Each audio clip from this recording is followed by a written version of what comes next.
In progress. All right, everyone. This particular video is to push the idea that men really have to do their activism on their own. We can't really push, try and find women to join us. Because this is a particular case, a woman's son was accused, falsely accused, and they joined the NSFM Women Against False Accusations. And when you watch this video, you'll realize they are going to be at cross purposes. They are actually going to be trying to have it both ways. Now, before we get into it, I just want to first point out that when women are trying to strip men of their rights, they show their faces out. This is someone, an MP in UK, proudly trying to call strip men of their rights, and she shows her face. The young woman they're talking to, Jennifer, they blur her face. So this shows you that this is a feminist supremacy society, because supposedly this woman is fighting for her children against injustice, and yet here she's hiding her face. Right. So this immediately disproves the patriarchy theory. Now, this is why it's important. Now, let's get to this. So, of course, having a son, you want to make them aware of what women can do. And it's unfortunate. I mean, I'm a woman. I'm like you, Lori. I mean, I consider myself a feminist, but then again, something like this, I cannot tolerate. It is absolutely against all feminism to lie like this and to. So, okay, so these two women just told a bold-faced lie. They want it both ways. These women want to demonize other men, say that they're victims and that men are holding them down. They have to believe in patriarchy theory. If they're feminists, they have to believe in the wage gap, which has been disproven literally thousands of times. It just never dies. They have to believe in this falsehood to call themselves feminist. So they're calling themselves liars. Because like I said, this woman's blurring her face, right? Because this is not a patriarchy. If this was a patriarchy, this woman would be showing her face boldly. And the woman who is trying to strip men of their rights would be hiding her face. Now, we'll get into a bit of the details of what's going on. We'll see her son has been falsely accused. So welcome to another edition of Women Against False Accusations.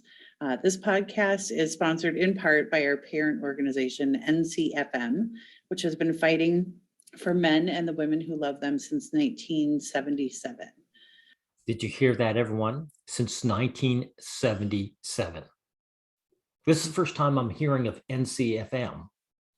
So I just assumed this was an organization that has started like maybe 2010. They've been fighting since 1977, which means they haven't been fighting. These women said, look, I'm a feminist, right? So they've been working at cross purposes since 1977. And this is why feminism have actually made these tremendous leaps in policy, politically, education-wise, and legally. And these women haven't achieved anything. And this is, again, why I wouldn't struggle to get women into the MRA. It's a waste of energy. I'd like to introduce you today to our host and the president of NCFM Women Against False Accusations, Lori DeBolt. Thank you, Val. And thank you, everyone, for taking time out to watch these true stories. They are true, and they are very, very common. Exactly. These false accusations are very common. Everyone was shown with the Johnny Depp trial, right? Recently. So if it's so common, well, it isn't if, it is common, how come nothing has been done about it? It's only a worry to these women because their particular men or there are people they know personally are being affected. This is very standard MRA, by the way. Men in the MRA don't get concerned about their rights until they themselves have to pay the price. And these women aren't even paying the price directly. It's just some guy they know. To go ahead and introduce Jennifer at that time or this time. And let's have her tell us the story of her son. Go ahead, Jennifer. Okay, my son is 16 years old, and of course, like any teenager, he was hanging out with his friends over at one of his friends' house, and they got alcohol and were, I guess, partying it up a little bit, and they invited one of the local girls to come over. Now, this local girl was on Snapchat with my son. They had met a couple times. He had videotape of her kissing him. He had snaps of her saying that she was going to take his virginity. So speed up to January where this. Right, exactly. So she was telling the world she wanted to have sex with this guy when she was sober. Right. Party was taking place. So they were drinking, and apparently she was, being a little friendly with everyone. But knowing that this situation with her and my son was taking place, they ended up in the bedroom. She literally asked my son what position, and him being a virgin, he does not know. So he was like, I don't know. So she just. By the way, nothing that's happening here, there's nothing wrong with anything that's happening here so far. They're just two young people want to engage in sex. Decided to do it.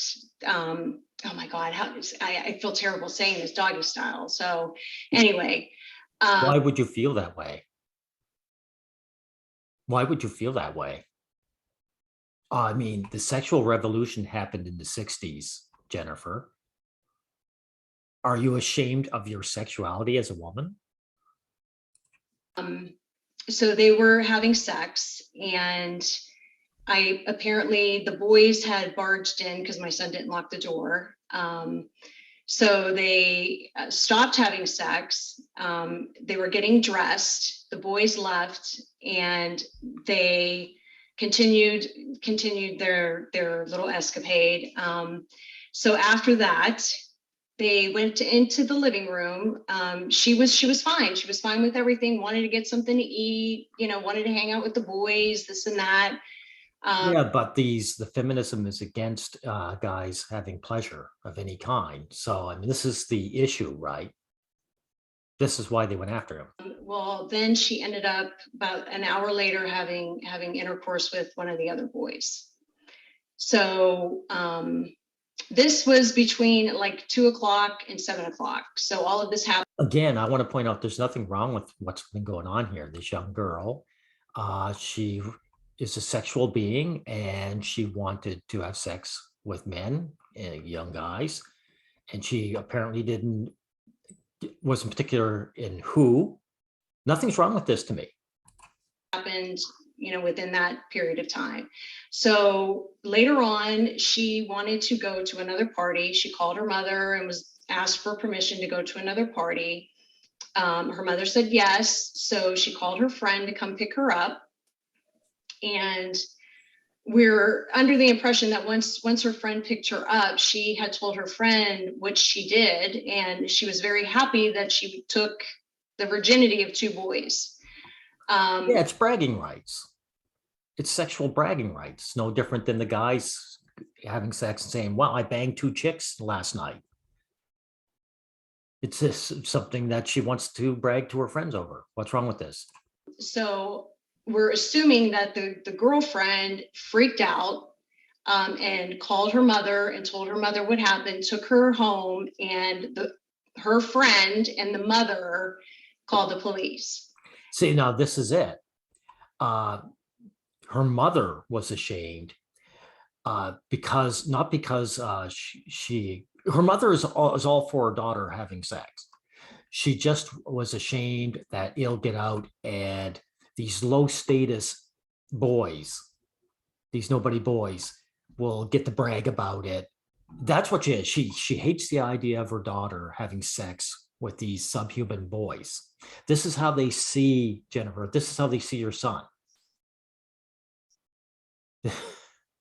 The women hate low status guys, and there's no lower status than a teenage boy. That's what's going on here. Now, during this whole time, this girl was at the boy's house. My son, thank God, got a videotape of her stating that she took his virginity and she consented. Exactly, because guys are getting smart, aren't they? How did he get smart? Like, Jennifer, you didn't tell him anything about this, did you? Guys have to find out about it through their brute experience. And a lot of guys don't find out until it's too late. They do the wrong thing and then they're in jail for being men, for being male. And it doesn't matter if these boys are underaged. Male children are still male. So we know that. Okay, so you know the stories, guys. Now we'll get back up to here. You know what went on? Some mother got disgusted that her daughter had sex with a subhuman. So we know that. You know, you want to make them aware of what women can do. And it's unfortunate. I mean, you know, I'm a woman. I'm like you, Lori. I'm sorry, we just heard that. Yeah, that's right. They admit they're feminist. So they admit that they're against male well-being.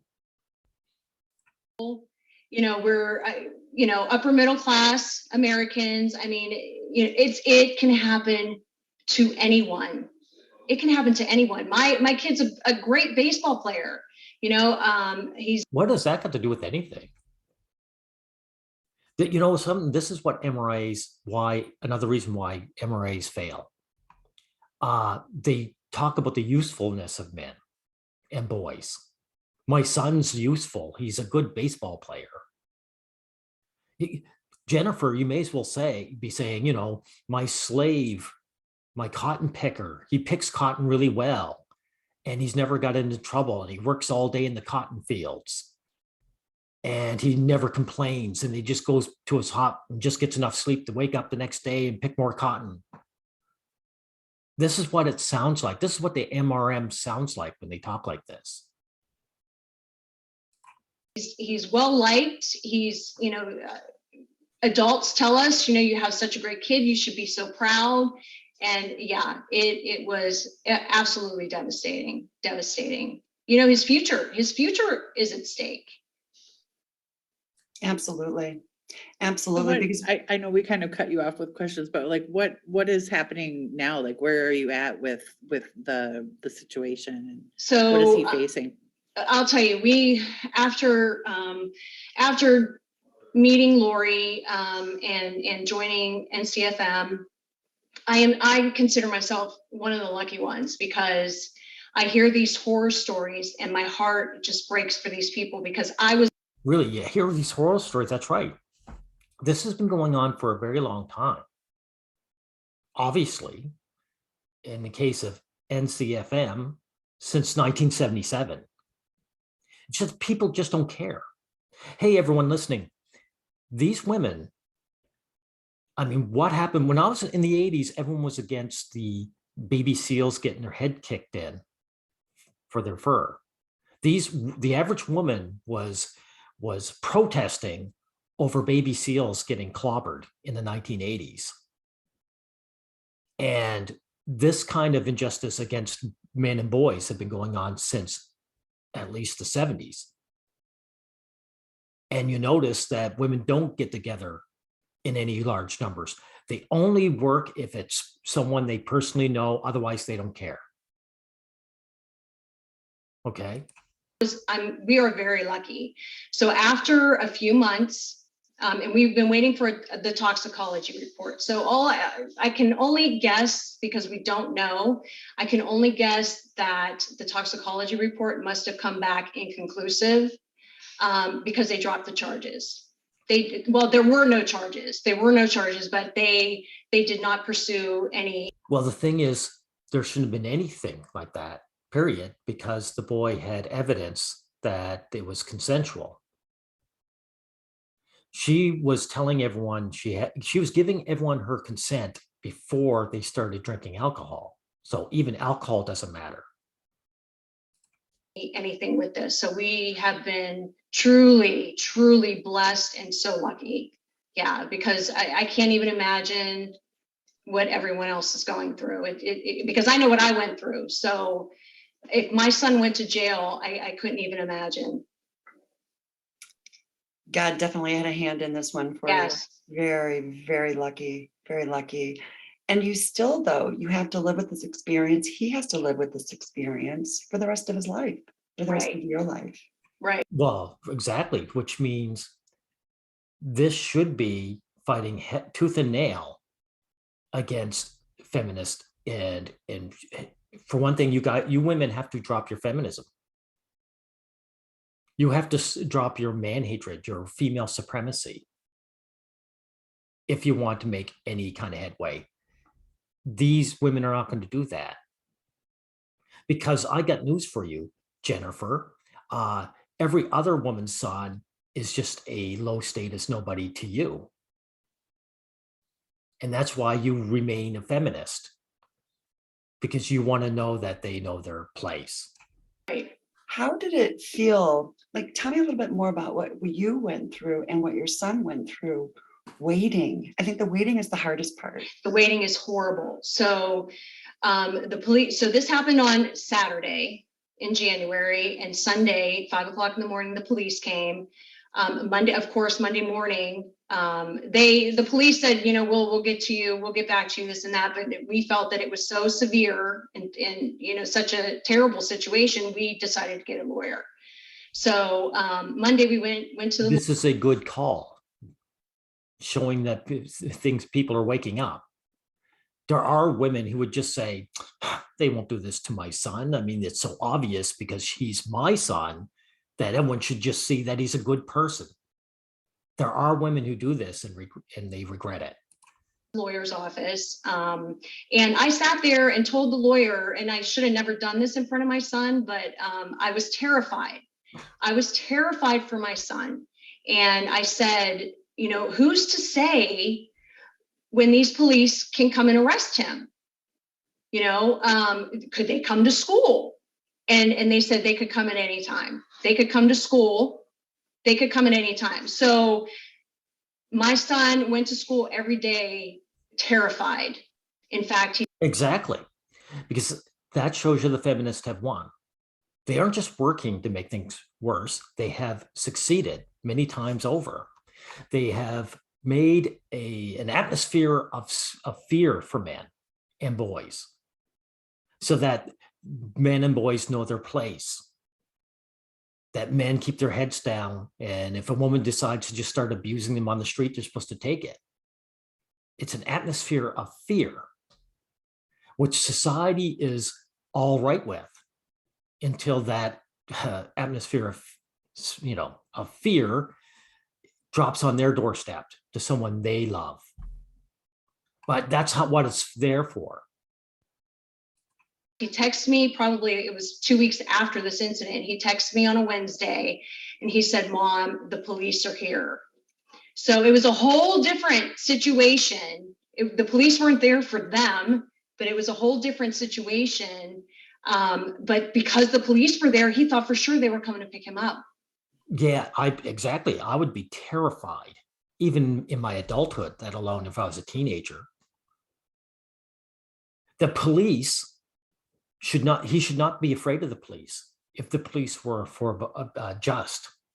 This is why Black men used to hate the police and still do, but now every other race of men have joined. Men generally hate the police because the police can look at the situation and judge for themselves and say, this young guy isn't guilty of anything. But these police officers, they're hostile to their own sex. And men know it. Yeah. But I have to say, we are very, very lucky because we've had a lot of support. So the principal knows the boys who were involved. They're all good kids. They're all good kids. And This is begging. Even if they're bad kids, they still deserve their rights as human beings. so I knew my son was going to be okay. If something like that happened, I knew the You principal. didn't know he was going to be okay. You just got admitted that you were lucky. It turned out all right for him, but you didn't know he was going to be okay. If this misinjury affected her directly and not her son, not indirectly through her son, she would have said she was scared to death, and she wouldn't have said she would never have said, I knew I'd be all right. It's only because she has a buffer that's not affecting her directly that she says this. Would kind of know what to do and get in touch with me and everything. So, and that's another situation where I was very lucky. Yeah. I highlighted that because I wanted our audience to know that this happens to everybody, right? I don't want to lessen a young men or a men with issues, right? Drinking, what have you. Yeah. I think that's just the general stereotype that the world Right. puts on our men. So I don't. Well, they put that stereotype because the world is hostile to men. They're hostile to your sons. Otherwise, the stereotype wouldn't be there. Feminism, ladies, is lies. They go to innocent men. And look, Sarah Everhart again, I'm pointing it out. One woman got killed by one man, and they were going to demonize all the men in UK, right? Exactly. So this is the point of it. Don't want to lessen their pain. But she's drinking too. I mean, that's the whole thing. They're all doing the same thing. There's no point in talking like this. I mean, the whole point is of society is to demonize men, demonize your son because he's a guy, and put him behind bars. Once you know this, there's no hypocrisy to it. They're coming out and saying, wait, we hate your son because of the way he was born.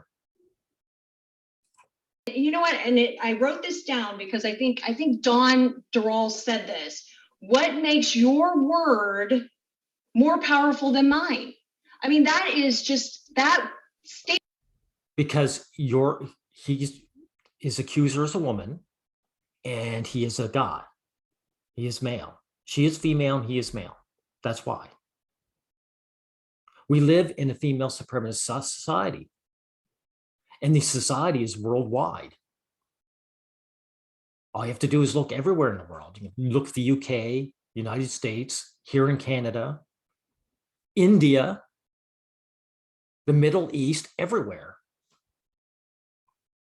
But I'm getting off the point. The point is that her word is more important than his because women are the new nobility. They have been for at least 2 or 3 generations. And men are the peasants. And that's why women's words are worth more than men. You want to change that, you have to change the caste system. We've got a caste system now, Jennifer, where men are peasants and women are nobility. You have to give up female privilege. You have to say now, I'm no longer a nobleman. And this is another reason why I don't trust these women. They're not going to do that. That's why they're both still feminist. Statement right there is just incredible. Absolutely. And there's a lot more of these he said, she said, Yeah. right?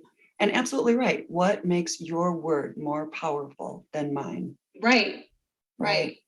And as mothers and women of well, the legal system has been set up that way now, that the woman's word is worth more than the guy's, right? Okay. So you would have to deal with the legal system and call it out for what it is. I mean, it's so crazy because I feel in a way, because this had been on my mind, that I literally manifested it, that this happened. I could not even comprehend that this happened to me. I couldn't even comprehend it. It was That didn't happen. It didn't happen to you. It happened to your son. Messenger didn't come after you. It came after him. He's the one who would suffer. You would never go to jail. You're not going to lose your career, your unemployment. You're not going to be demonized in any way. This is very slopsistic.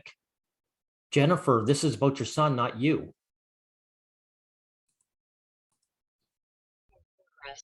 incredible. It's just unbelievable what these girls can do.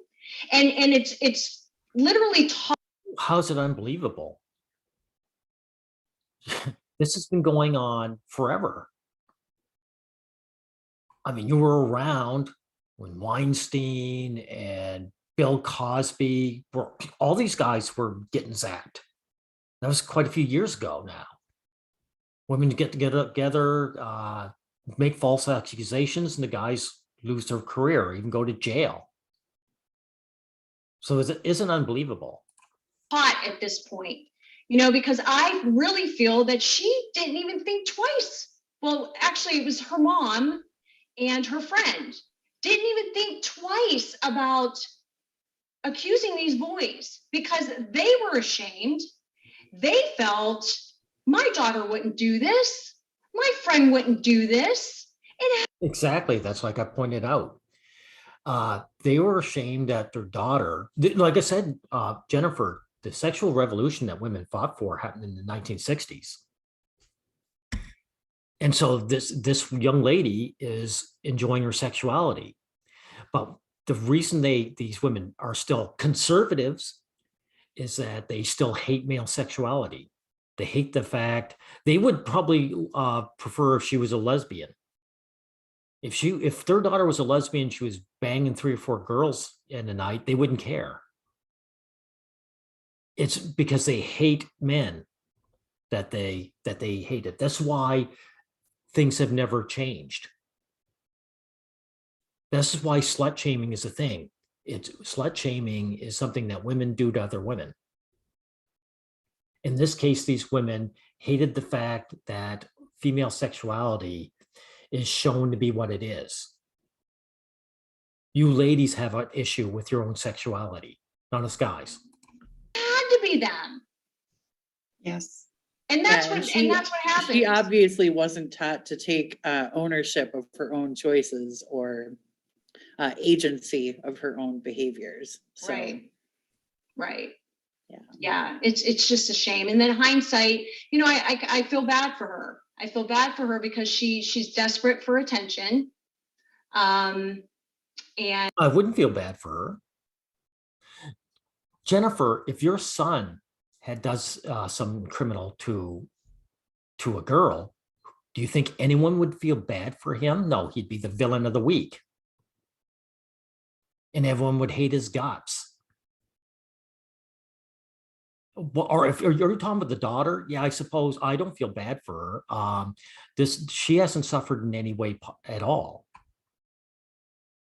I mean, I'd hate her mother and her friend for being hate mongers and falsely accusing an innocent person.